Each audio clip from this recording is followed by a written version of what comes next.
Hello, everyone. Dr. Mad here. Let's get mad about A Christmas Carol. So, we are just finishing off Stave 4. So, we have just finished this page here. So, let's carry on. And then, cried one of the girls, Peter will be keeping company with someone and setting up for himself. Get along with you, retorted Peter, grinning. It's just as likely as not, said Bob. One of these days, though there's plenty of time for that, my dear. But however and whenever we part from one another, I am sure we shall none of us forget poor Tiny Tim, shall we, or this first parting that there was among us? Never, father, cried they all. And I know, said Bob, I know, my dears, that when we recollect how patient and how mild he was, although he was a little child, we shall not quarrel easily among ourselves and forget poor Tiny Tim in doing it. No, never, father, they all cried again. I am very happy, said little Bob. I am very happy. And then here the girls are being a bit facetious. They're saying, oh, Peter will get engaged and married and go and live in his own house. And he replies, grinning, go, that's just a phrase saying, get along with you. Stop joking. And the father says, yeah, that's true, but it might happen, it will happen one of these days, but there's plenty of time for that. But however, and whenever it happens, that we'll never forget poor Tiny Tim, and this first parting obviously implying the parting that they've had from Tiny Tim, that Tiny Tim has left them. So that's been the first parting, and then obviously as the kids get married and leave, that'll be like the next parting. And they say, no, we'll never forget. And then the father says that when we remember how patient and gentle Tiny Tim was, even though he was only a little child, we won't argue amongst ourselves and forget poor Tiny Tim, forget the lesson that he taught us in doing that. And they say, no, never, father. So here, Dickens is teaching us the importance of family, and that he's saying that, you could argue, but still you should make up and carry on being a family and being loving to each other. And then here, this is when he says he's really happy, he doesn't really mean that in the sense that obviously he's very sad about Tiny Tim, but he's happy to remember him and how lovely he was and gentle and caring he was. Mrs. Cratchit kissed him, his daughters kissed him, the two young Cratchits kissed him, and Peter and himself shook hands. Spirit of Tiny Tim, thy childish essence was from God. So, by the way, just going back a bit, so clearly this confirms that Tiny Tim is dead. So, what I was saying about this paragraph was true, that Dickens was just kind of playing with us, playing with time and memory in this paragraph here. Okay, let's just go back to where we were. Spectre, said Scrooge, something informs me that our parting moment is at hand. I know it, but I know not how. Tell me what man that was whom we saw lying dead. The ghost of Christmas yet to come. Oh, by the way, here we can see that the reason why the ghost wanted him to uncover the face was that he wanted Scrooge to see who it was. Okay? And obviously, although Scrooge has guessed it, the ghost wanted him to be sure. The ghost of Christmas yet to come conveyed him as before, though at a different time, he thought. Indeed, there seemed no order in these latter visions. So can you see here what we were saying about the previous paragraph, that Dickens, as we go on, he's playing more and more with time and memory, moving back and forth, okay?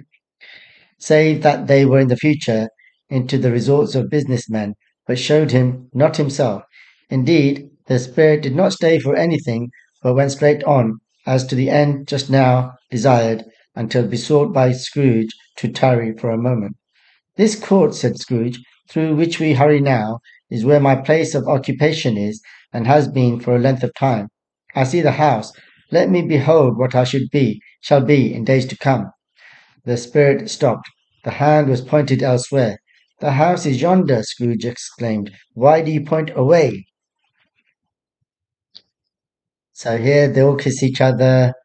They all kiss the father. Peter and the father don't kiss. They shake hands because Peter's too old.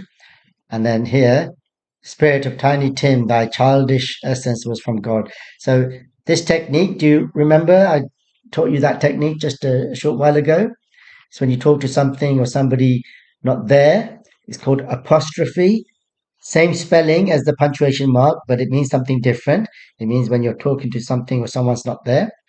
And essence means the core of something. So, I mean, they remember they're kissing each other here because of the memory of Tiny Tim. So they're thanking him. They're saying that his lovely qualities came from God. And then Scrooge says to the spirit, something tells me that we're going to part soon. You're going to leave soon. I'm not sure how or why, when. And then he says, who was that man? So I talked about this earlier. And then the ghost takes him, conveys him, escorts him to a different time. And here we can see what I said earlier, that these visions are now kind of all over the place. Dickens playing with time and memory. But the only thing that Scrooge knows is that they're all in the future. And he takes him to this place. So resort means place where somebody gathers for whatever reason. In this case, a business area. But he doesn't see himself. Scrooge does not see himself. And actually, the spirit kind of carries on, doesn't stay in this place, as though it's trying to get to the end, this end here, that they're going to part ways soon, until Scrooge begs him. So besought, beseech means to beg, to wait, to tarry for a moment, to wait for a moment. And Scrooge says, this court, this area that we're hurrying through now, is where my office is and has been for a while. I can see the house where my office is. Let me behold, let me look at it to see what I'm like in the future. And the spirit does stop, but the hand is pointing elsewhere, not towards his office. And Scrooge says, my office is over there. Why are you pointing a different way? Oops, sorry. The inexorable finger underwent no change. Scrooge hastened to the window of his office and looked in. It was an office still, but not his. The furniture was not the same, and the figure in the chair was not himself. The phantom pointed as before. He joined it once again, and wondering why and whither he had gone, accompanied it until they reached an iron gate. He paused to look round before entering. A churchyard. Here, then, the wretched man whose name he had now to learn lay underneath the ground. It was a worthy place, walled in by houses, overrun by grass and weeds, the growth of vegetation's death, not life, choked up with too much burying, fat with repleted appetite, a worthy place. The spirit stood among the graves and pointed down to one. He advanced towards it, trembling. The phantom was exactly as it had been, but he dreaded that he saw new meaning in its solemn shape. Before I draw nearer to that stone to which you point, said Scrooge, answer me one question. Are these the shadows of the things that will be, or are they the shadows, or are they shadows of things that may be only? Okay, so inexorable means something you cannot stop. It's impossible to stop. So the finger is pointing and it's not changing. It can't be changed. So Scrooge hurries to the office window. He looks in and he recognizes it, but it's changed. The furniture has changed and there's a different person sitting in the chair. And the phantom is still pointing, but it's pointing somewhere else.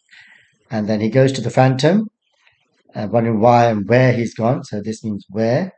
And he goes with it, accompanies it until they reach an iron gate. And Scrooge looks around before he goes inside. And then they go in, and it's a churchyard.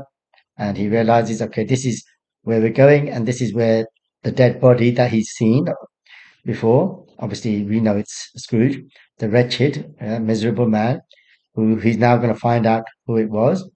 It has been buried, and it says a worthy place. A worthy means usually means good, but here Dickens is saying it the other way around. Well, he's saying that this place, which we're going to see, is not a very nice churchyard, is deserving of this dead body because we know that dead person was not a good person.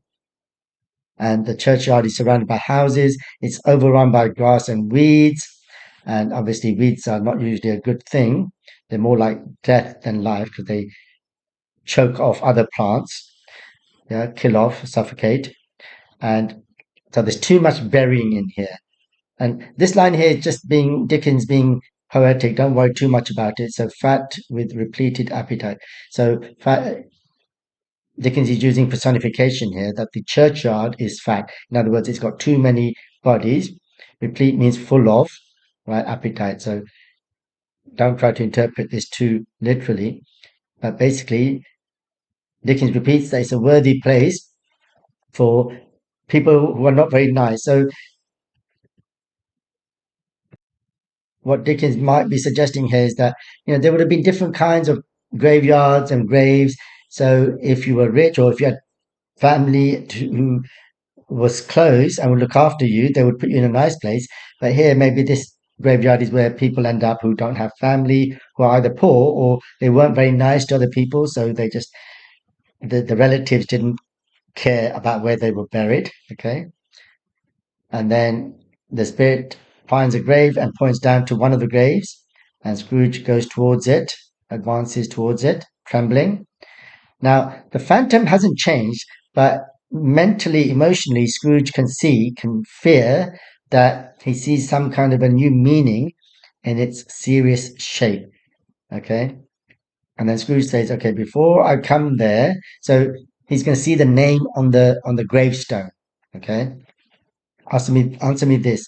Is this what's definitely going to happen? Or is this what will only happen if I don't change my ways? But if I change my ways, this can be changed. So let's see what the spirit says and does. Still the ghost pointed downward to the grave by which it stood. Men's courses will foreshadow certain ends, to which, if persevered in, they must lead, said Scrooge. But if the courses be departed from, the ends will change. Say it is thus, with what you show me. The spirit was immovable as ever. Scrooge crept towards it, trembling as he went, and following the finger, read upon the stone of the neglected grave his own name, Ebenezer Scrooge. Am I that man who lay upon the bed? He cried upon his knees. The finger pointed from the grave to him and back again. No, spirit, oh, no, no. The finger still was there. Okay.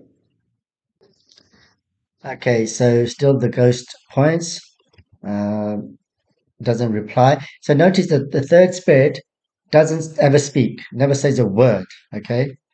And then Scrooge says that, look, tell me that the way people behave indicates, foreshadows that certain things will happen if they don't change their ways. But tell me that if they change their ways, then the results will be different. And tell me that that's the way it will be with me. And the spirit doesn't move. Immovable means doesn't move. Scrooge creeps towards it, so moves slowly, trembling, and he follows the finger, and obviously, finally, he finds his name on the gravestone. Neglected means not looked after, and he falls on his knees, and he says, "Oh, was I that dead body?" And obviously, he was. But again, the ghost doesn't speak, and the finger points to the grave, and then back again to say, "Yep, that was you. That's him, and that's you. You are now in that grave." And obviously, Scrooge exclaims, "Oh, no, no." The finger doesn't move. The spirit doesn't talk. Spirit, he cried, tight clutching at its robe, hear me. I am not the man I was. I will not be the man I must have been but for this intercourse. Why show me this if I am past all hope? For the first time, the hand appeared to shake. Good spirit, he pursued, as down upon the ground he fell before it. Your nature intercedes for me and pities me. Assure me that I yet may change these shadows you have shown me by an altered life. The kind hand trembled. I will honor Christmas in my heart and try to keep it all the year. I will live in the past, the present, and the future. The spirits of all three shall strive within me. I will not shut out the lessons that they teach. Oh, tell me I may sponge away the writing on this stone. In his agony, he caught the spectral hand. It sought to free itself, but he was strong in his entreaty and detained it. The spirit, stronger yet, repulsed him. Holding up his hands in a last prayer to have his fate reversed, he saw an alteration in the phantom's hood and dress.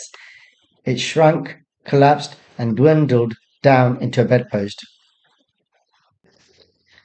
Okay, so he cries out to the spirit and says, "Oh, please hear me. I'm changed. I'm a changed man. Um, I won't be the man that I would have been, but for this intercourse." So this word just means talking, so any kind of communication or exchange. So he's saying that yes, if you guys hadn't intervened, come along, then I would have been this bad person. But because of you, I have changed. And he's saying, why have you? Why? What's the point of showing me all this if I can't? If I've got no hope of changing and having a better future? And now for the first time, the hand shakes, and Scrooge carries on talking to a good spirit, presuming to go after, and he kind of falls on his knees. Your nature intercedes for me. So intercede means to intervene, and you feel sorry for me. You will intervene for me.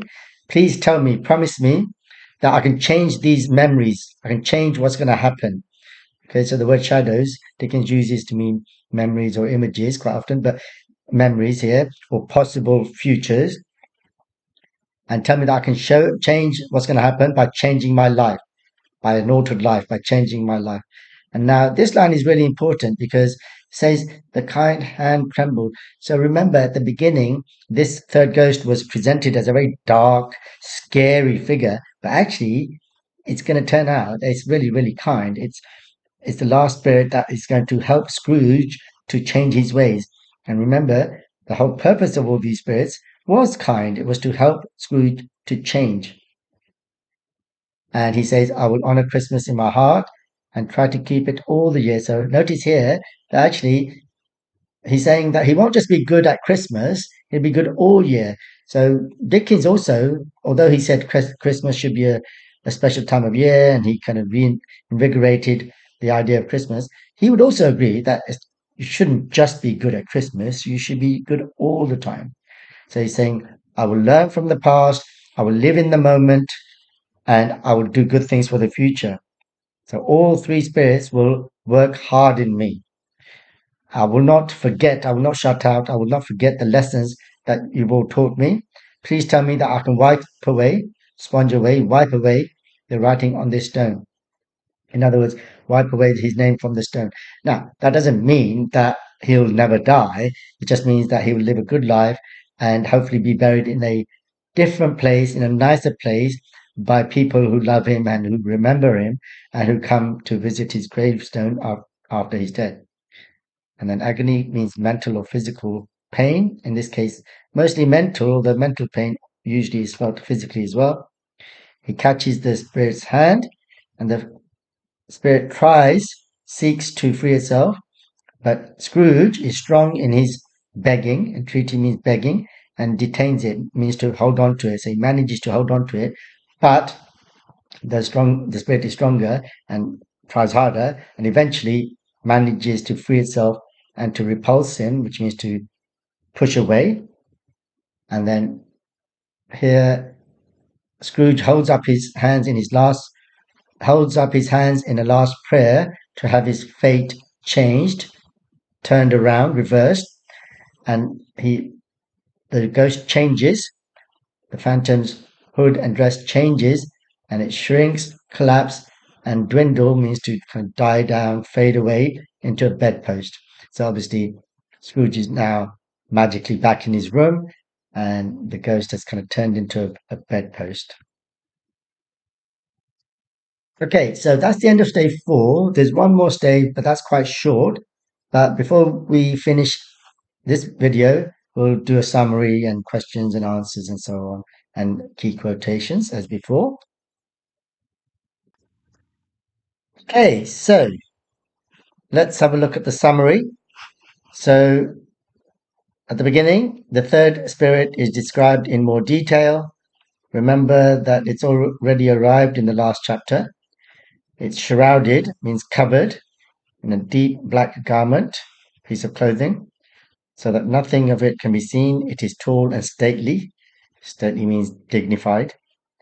It leads him first to where he used to work, and we learn that his colleagues are not at all sorry to hear that he's dead. Next, we visit a dingy, dirty shop in a dirty part of town, a dodgy shop where some of his ex-servants and people he dealt with have stolen his things after his death and are selling them. They go to Scrooge's bedroom where we learn that Scrooge has died alone and unloved. Next, we see a young couple who owe Scrooge money, and they're glad that he's dead because they will have time to get the money they need to pay back their debt. So notice that it wasn't that they didn't have the money to pay back at all. They just needed a bit more time, but Scrooge obviously refused. We can infer that. We can work that out. Dickens doesn't actually say that, but we can work it out. And then we go to Bob Cratchit's house again to learn that Tiny Tim has died. And the reason for this would have been that in those days there was no national health service. Obviously, medicine wasn't as advanced as it is now, but if you had the money, you would have much more chance of saving yourself or your children. And in fact, Tiny Tim is going to be saved because Scrooge is going to use his money to help him. And then we visit his old office, and it's been taken over by someone else, which obviously means that Scrooge no longer works there. In other words, we can work out that he has died. And finally, we visit a neglected graveyard. So this means not looked after.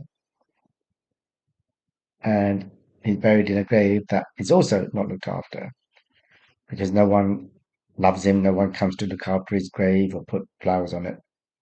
And he sees all this and resolves to mend his ways. So resolve means to to decide, to determine. Okay, so here are the questions. I won't read through the questions, and it's really just to so without looking back at the summary. These are just testing your knowledge of the plot and what happens. So again, remember, like last time, although you don't really get any marks for plot as such, you need to know the plot inside out so you can make your points, your analytical points that will get marks. And so, yeah, these are fairly straightforward questions. Testing your memory if you're not sure. You can go back and look at the summary. Okay, so stop, pause the video here, answer these questions. If you're struggling, you need to go back and watch the video again, or at the very least, look at the summary again. So I'm going to move to the answer slide in 3 seconds. So 3, 2, 1, and moving now. So here are the answers. I won't read through them. Um, so this, just a reminder about back then, it was a lot to do with money. If you had the money, you had much better chance of surviving. Neglected means not looked after. Resolve means to make up your mind, to decide, to determine. Okay, so I'm going to move. So next one. Here are some key quotes